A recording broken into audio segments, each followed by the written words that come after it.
各位浸信會眾教會嘅理事長執，大家好，我係浸信會天虹小學嘅馮耀章校長。首先好抱歉咧，我今日因為身在美國交流進修，所以唔能夠嚟到現場當中同大家去分享。我今日希望咧就分享下浸信會天虹小學嚟緊會去啟德有一個新校舍一啲嘅進展分享嘅。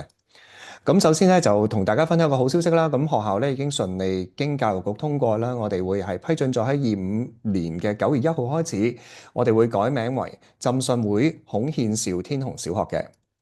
咁浸信會天虹小學咧創校自1984年啦，我哋而家喺竹園南村啦。咁大概一啲嘅資料咧，我之前都分享過，我唔喺度詳盡再講啦。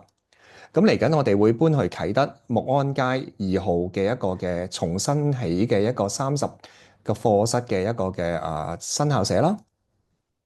咁我哋學校咧亦都會由個面積都會係增加咗3倍啦。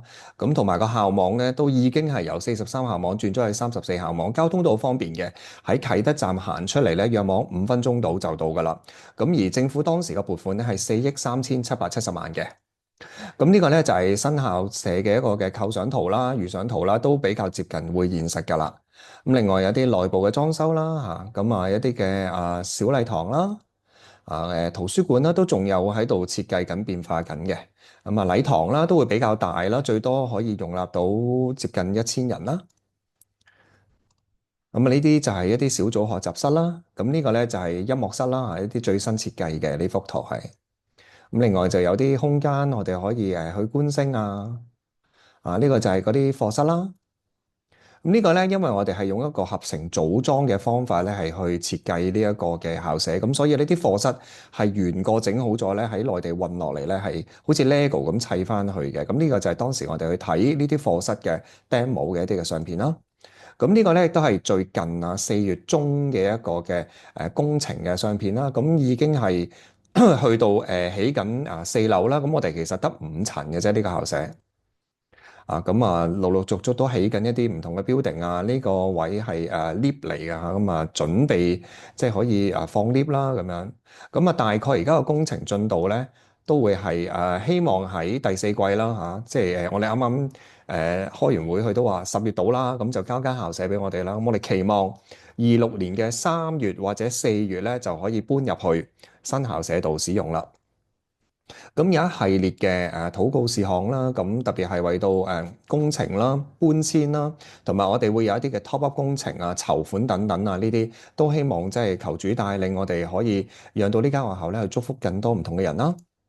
咁另外咧，為咗讓到我哋可以更加有效或者更加優化學校嘅設施啦，咁我哋係設計即係有定咗一啲嘅 top up 嘅一啲嘅目標啦。咁大概個總額係2200萬啦。咁希望係用嚟優化校舍基礎設施啦，購買一啲家具啊、學語教器材啦，同埋即係可以優化一啲學習空間啊、一啲裝修啲特別室等等嘅。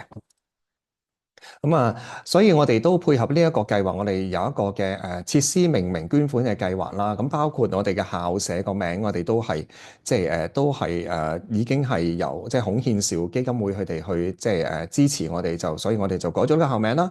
咁但係其實都未足夠嘅，咁我哋都希望可以即係揾到更多嘅捐款。咁歡迎如果有興趣嘅唔同嘅教會嘅長執嚇，咁都可以就住唔同嘅我哋一啲嘅資料啦嚇，即係可以去做一啲嘅捐款嘅。如果有興趣可以聯絡我啦嚇，咁或者email 俾我都得嘅 donation@rainbow.edu.hk 嘅。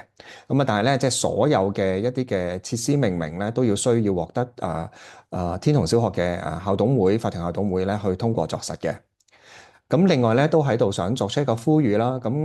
我哋去搬一個好新嘅、好大嘅一個禾場啦，校舍都大咗，係即係以前嘅3倍啦。